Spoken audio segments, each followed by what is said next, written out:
कहते हैं जो वक्त के साथ नहीं बदलता, वक्त उसे बदल देता है।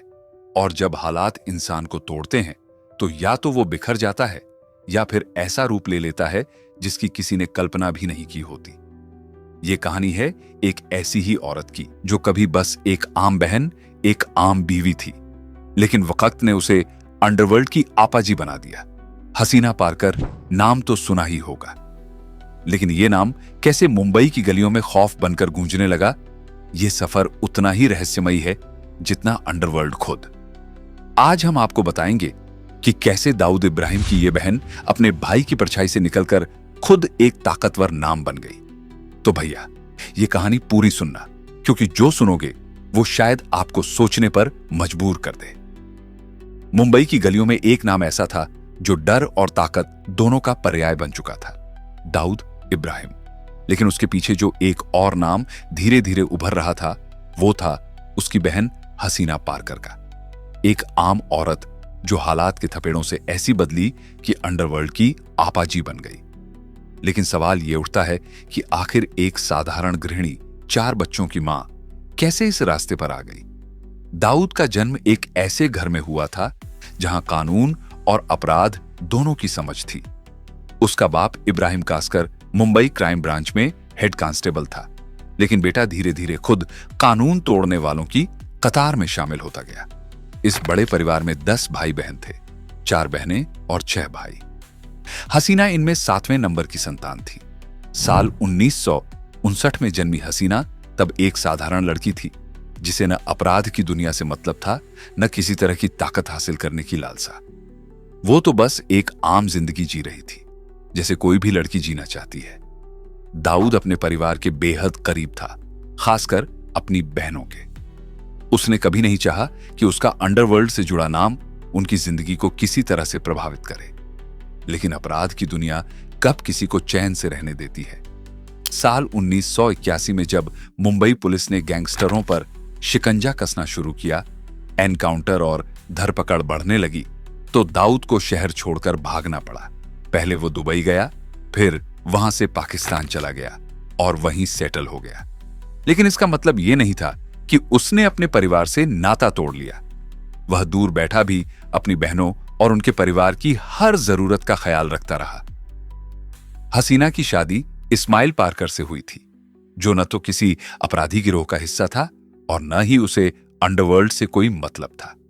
वो बस अपनी छोटी सी होटल चलाता था और फिल्मों में छोटे मोटे रोल पाने की कोशिश करता रहता था। कभी कभी उसे जूनियर आर्टिस्ट के तौर पर काम मिल जाता तो उसे लगता कि उसका सपना पूरा होने के करीब है। उसकी और हसीना की जिंदगी बिल्कुल आम थी, बिना किसी हलचल के।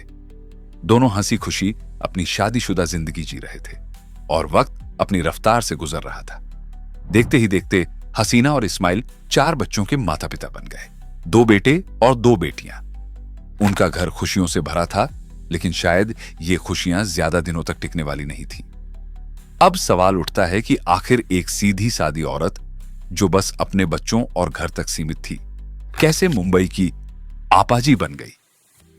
इसके पीछे एक कहानी है, एक हादसा है जिसने हसीना पारकर की पूरी जिंदगी बदल दी। और इसी कहानी को समझने के लिए हमें थोड़ा पीछे जाना होगा, वहीं से जहां से एक आम औरत का सफर अंडरवर्ल्ड की दुनिया में कदम रखने तक पहुंचा। तो बने रहिए, क्योंकि जो आगे होने वाला है वो आपको सोचने पर मजबूर कर देगा। जब दाऊद इब्राहिम ने मुंबई के अंडरवर्ल्ड में कदम रखा तो उसका सिर्फ एक ही मकसद था, सत्ता पर कब्जा जमाना। लेकिन यह रास्ता आसान नहीं था। उसकी राह में जो भी आता उसे हटाने में उसने कभी देर नहीं की। पठान गैंग के लोगों को एक एक कर खत्म करने के बाद उसने अंडरवर्ल्ड की कुर्सी इस तरह पकड़ ली कि आज भी उसका नाम उस कुर्सी के साथ जुड़ा हुआ है। लेकिन उस वक्त यह कुर्सी कोई खाली नहीं छोड़ने वाला था। जो भी उसे चुनौती देता, उसे मिटाने के लिए दाऊद किसी भी हद तक जाने को तैयार था।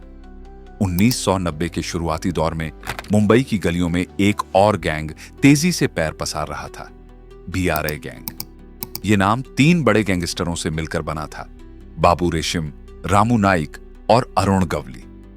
ये तीनों मिलकर मुंबई के अंडरवर्ल्ड में अपनी अलग पहचान बना चुके थे और दाऊद के लिए यह गैंग किसी कांटे से कम नहीं था। दाऊद ने ठान लिया कि इस गैंग का नामो निशान मिटाना है। उसने एक एक कर बीआरए गैंग के आदमियों को मार गिराना शुरू कर दिया, लेकिन इसका असर उल्टा हुआ। बीआरए और ज्यादा आक्रामक हो गया। उन्होंने भी दाऊद के आदमियों पर जवाबी हमले शुरू कर दिए। पर दाऊद इब्राहिम कोई मामूली खिलाड़ी नहीं था। उसने अपने प्लान में किसी तरह की ढिलाई नहीं बरती और धीरे धीरे अपना शिकंजा कसता चला गया। जल्द ही बाबू रेशिम और रामू नाइक की मौत हो गई। अब बस एक ही शख्स बचा था, अरुण गवली। लेकिन अरुण गवली बाकी दोनों से कहीं ज्यादा तेज दिमाग वाला और खतरनाक था। उसे बेवजह डैडी नहीं कहा जाता था। उसकी गिनती उन गैंगस्टरों में होती थी जो सिर्फ ताकत से नहीं बल्कि अपनी समझदारी से भी गेम खेलते थे। पर दाऊद ने अपने उसूल कभी नहीं बदले। उसने वही किया जो वो हमेशा करता था, दुश्मन की सबसे कमजोर नस दबा दी। जब अरुण गवली के भाई को मौत के घाट उतार दिया गया, तब मुंबई का अंडरवर्ल्ड एक बार फिर से कांप उठा। लेकिन यह सिर्फ शुरुआत थी। असली लड़ाई अभी बाकी थी। अरुण गवली अब बदले की आग में जल रहा था। दाऊद ने उसके भाई को मारकर उसे सबसे बड़ी चोट दी थी और अब उसकी बारी थी। 26 जुलाई 1991 ये वही तारीख थी जब अरुण गवली ने ऐसा कदम उठाया जिसकी कल्पना शायद खुद दाऊद ने भी नहीं की थी। उसने सीधा दाऊद की बहन हसीना पारकर के घर पर वार कर दिया। उसने हसीना के पति इस्माइल को बेरहमी से मौत के घाट उतार दिया। अब तक अंडरवर्ल्ड में दुश्मनी सिर्फ दुश्मनों के साथ निभाई जाती थी, पर यह पहली बार था जब किसी ने दुश्मन के परिवार को निशाना बनाया। यह सिर्फ एक हत्या नहीं थी, बल्कि खुलेआम ऐलान था कि अब खेल के नियम बदल चुके हैं। हसीना की जिंदगी जो अब तक एक साधारण गृहिणी की थी, उस दिन सब कुछ बदल गया। लेकिन डी कंपनी इतनी आसानी से हार मानने वालों में से नहीं थी। 12 सितंबर 1992 इस्माइल का एक हत्यारा जेजे अस्पताल में भर्ती था। दाऊद के आदमियों ने उसकी आखिरी सांस गिनने का इंतजार नहीं किया। अस्पताल में घुसकर दिन दहाड़े गोलियों की बौछार कर दी गई। ऑटोमेटिक AK-47 से चली गोलियों ने पूरे अस्पताल को दहला दिया। इस हमले में सिर्फ टारगेटेड आदमी ही नहीं, बल्कि एक पुलिस इंस्पेक्टर और 2 कांस्टेबल भी मारे गए थे। यह अंडरवर्ल्ड के इतिहास में एक ऐसा हमला था जिसने मुंबई पुलिस को भी हिलाकर रख दिया। लेकिन इस पूरे खेल में सबसे बड़ा बदलाव हसीना पारकर की जिंदगी में आया। वो सिर्फ एक पत्नी थी जो अपने घर परिवार में खुश थी, लेकिन जब पति को खो दिया तो सिर्फ अकेलापन नहीं आया, बल्कि एक ताकतवर पहचान भी मिल गई। अब लोग उसे सिर्फ दाऊद की बहन नहीं मानते थे, बल्कि एक ऐसे शख्स के रूप में देखने लगे जो खुद में एक पावर बन सकती थी। जो भी मुसीबत में होता, वो हसीना के पास फरियाद लेकर आने लगा। और यहीं से हसीना पारकर का सफर शुरू हुआ, एक सीधी सादी औरत से मुंबई की आप्पा बनने तक का। हसीना पारकर अब सिर्फ एक नाम नहीं, बल्कि एक पहचान बन चुकी थी, मुंबई की आप्पा, जो बड़े से बड़े झगड़ों को चुटकियों में सुलझा सकती थी। पावर उसके पास थी और अब उसे इसका इस्तेमाल करना भी आ गया था। देखते ही देखते वह शहर की सबसे बड़ी सेटलमेंट फिक्सर बन गई। लोग अपने विवाद लेकर उसके पास आते और वो एक फैसले में लाखों करोड़ों का खेल कर देती। जब ये सब दाऊद इब्राहिम तक पहुंचा तो उसने कड़ा एतराज जताया। बहन, ये दुनिया तुम्हारे लिए नहीं है, इससे दूर रहो। पर हसीना ने भाई की बात को पूरी तरह नजरअंदाज कर दिया। भाई, अब मैं पीछे नहीं हटने वाली। उसने दाऊद के एतराज को सीधे ओवररोल कर दिया। अगर कोई और होता तो दाऊद उसे कब का खत्म कर चुका होता, लेकिन यह उसकी अपनी सगी बहन थी। इस पर हाथ उठाना उसके बस में नहीं था।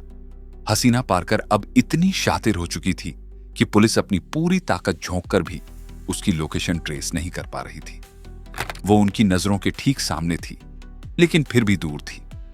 अब सवाल यह उठता है, क्या यह सब हसीना के अपने दिमाग का खेल था, या फिर उसके पीछे दाऊद इब्राहिम का नाम काम कर रहा था? इसका जवाब आप हमें कमेंट में जरूर बताइएगा। नागपाड़ा पुलिस स्टेशन से बस 1 किलोमीटर की दूरी पर हसीना पारकर ने एक अपार्टमेंट पर जबरदस्ती कब्जा कर रखा था। पुलिस ने जैसे ही शिकंजा कसना शुरू किया, खुफिया खबर उसे पहले ही मिल गई। पुलिस के वहां पहुंचने से 1 घंटे पहले ही वो ऐसे गायब हुई जैसे धुएं में मिल गई हो। पुलिस आती रही, खोजती रही, लेकिन वो हाथ ना आई। थोड़े समय बाद उसने गोल्डन अपार्टमेंट में अपनी पसंद का घर देखा, ताला तोड़ा और वहीं डेरा जमा लिया। अब यही उसका नया अड्डा बन गया, जहां से उसका दरबार चलता था। कहते हैं कि दाऊद की लगभग 54 बेनामी संपत्तियों की देखरेख भी उसी के जिम्मे थी। अब कोई हिम्मत नहीं कर सकता था कि हसीना आपा से टकराने की सोचे भी। आधी मुंबई पर उसका राज चलता था। उसकी इजाजत के बिना न कोई बिल्डर बिल्डिंग बना सकता था, न ही कोई घर खरीद या बेच सकता था। हर सौदे पर उसकी मोहर लगती थी। साल 2006 में जब स्लम रीडेवलपमेंट अथॉरिटी SRA पूरे एक्शन में आई, तो हसीना आपा ने खुद इस खेल में उतरने का फैसला कर लिया। हसीना पारकर ने जब स्लम रीडेवलपमेंट के खेल में उतरने का फैसला किया, तो उसने बिल्डर कृष्णन मिलन शुक्ला और ब्रोकर चंद्रेश शाह को अपने साथ मिला लिया। वडाला में एक बड़ा प्रोजेक्ट शुरू करने की प्लानिंग हुई, जिसके लिए 1 करोड़ रुपए की जरूरत थी। इस रकम का इंतजाम करने की जिम्मेदारी प्रॉपर्टी ब्रोकर विनोद अलवने को दी गई। विनोद ने बिल्डर जयेश शाह को अपने जाल में फंसाया और उससे पूरे 1 करोड़ रुपए निकलवा लिए। सब कुछ सही चल रहा था, लेकिन फिर किसी वजह से यह प्रोजेक्ट ठंडे बस्ते में चला गया। अब जयेश शाह ने अपने पैसे वापस मांगे। विनोद ने हसीना आपा से गुहार लगाई, लेकिन जवाब आया, पैसे तो मिलेंगे लेकिन पूरे नहीं। जब रकम वापस आई तो उसमें से सिर्फ 70 लाख रुपए थे। बाकी 30 लाख हसीना आपा ने अपने प्रोडक्शन खर्चे के नाम पर काट लिए। असल में यह एक तरह की अवैध वसूली थी, जिसे सीधे सीधे फिरौती कह सकते हैं। पहले तो जयेश शाह और विनोद अलवने ने हसीना आपा के सामने गुहार लगाई, मिन्नतें की, लेकिन जब कोई सुनवाई नहीं हुई तो वे क्राइम ब्रांच के पास चले गए। मगर यहां भी मामला दर्ज नहीं हुआ। जब दोनों ने देखा कि यहां इंसाफ नहीं मिलने वाला, तो वे एंटी करप्शन ब्यूरो ACB के पास जा पहुंचे। वहां उन्होंने क्राइम ब्रांच के अफसर अनिल महावले और राजेंद्र निगम पर आरोप लगाया कि FIR दर्ज करने के बदले उन लोगों ने 10 लाख रुपए की रिश्वत मांगी थी। ACB ने तुरंत एक्शन लिया और इन पुलिस अफसरों पर कार्रवाई कर दी। लेकिन मजे की बात देखिए, हसीना आपा पर अब तक कोई FIR दर्ज नहीं हुई थी। 21 अप्रैल 2007 को यह मामला आखिरकार एंटी एक्सटॉर्शन सेल तक पहुंचा। मामला गंभीर था, इसलिए इस बार FIR दर्ज कर ली गई। जैसे ही पुलिस टीम गिरफ्तारी के लिए निकली, खबर हसीना आपा तक पहले ही पहुंच गई। एक बार फिर वह पुलिस की पकड़ से बच निकली, लेकिन अदालत ने सख्त आदेश दिया, 16 मई तक हर हाल में हसीना को पेश किया जाए। इसके बाद गोल्डन अपार्टमेंट में कब्जा जमाकर उसने अपना नया अड्डा बना लिया। यहां से वह लोगों से पैसे वसूलने लगी, बदले में सरकारी कार्रवाई से बचाने का वादा करती थी। अपने पूरे करियर में हसीना सिर्फ एक बार अदालत में पेश हुई। उसके रुतबे का अंदाजा इसी बात से लगाया जा सकता है कि पुलिस और कानून भी उसे ज्यादा परेशान नहीं कर सके। लेकिन हसीना सिर्फ अंडरवर्ल्ड तक सीमित नहीं रहना चाहती थी। बॉलीवुड में भी अपनी पकड़ बनाना चाहती थी। फिल्मों के विदेशी राइट्स के बिजनेस में घुसने की कोशिश कर रही थी। साल 2005 में उसने अपनी बेटी की शादी एक बड़े बिजनेसमैन से कर दी। लेकिन इसके ठीक 1 साल बाद 2006 में एक ऐसा हादसा हुआ जिसने उसकी दुनिया हिला दी। उसका बड़ा बेटा दानिश एक सड़क हादसे में मारा गया। यह वही दानिश था जो उसकी गैरकानूनी दुनिया में उसका सबसे बड़ा सहारा था। दानिश की मौत के बाद हसीना का सारा कामकाज सलीम पटेल देखने लगा। यह वही सलीम था जो कभी इस्माइल का ड्राइवर हुआ करता था, लेकिन अब हसीना आपा का सबसे खास आदमी बन चुका था। फिर आया 6 जुलाई 2014। अंडरवर्ल्ड की दुनिया में हलचल मच गई। हसीना पारकर की हार्ट अटैक से मौत हो गई, लेकिन वह अपने पीछे सिर्फ कहानियां ही नहीं, बल्कि 5,000 करोड़ से ज्यादा की संपत्ति छोड़ गई। उसकी जिंदगी इतनी चर्चित थी कि बॉलीवुड भी इससे अछूता नहीं रहा। उस पर एक फिल्म बनी जिसमें मशहूर अभिनेत्री श्रद्धा कपूर ने हसीना पारकर का किरदार निभाया। तो दोस्तों, ये थी हसीना पारकर की कहानी, एक ऐसी औरत जिसने मुंबई के अंडरवर्ल्ड में अपनी अलग पहचान बनाई। आपको क्या लगता है, क्या हसीना आपा की ताकत सिर्फ दाऊद इब्राहिम के नाम की वजह से थी, या फिर वह खुद एक शातिर दिमाग और खौफ की मल्लिका थी? अपनी राय कमेंट में जरूर दीजिए। और अगर आपको यह वीडियो पसंद आया हो तो लाइक, शेयर और चैनल को सब्सक्राइब करना मत भूलिए। जल्द ही मिलेंगे एक और जबरदस्त वीडियो के साथ।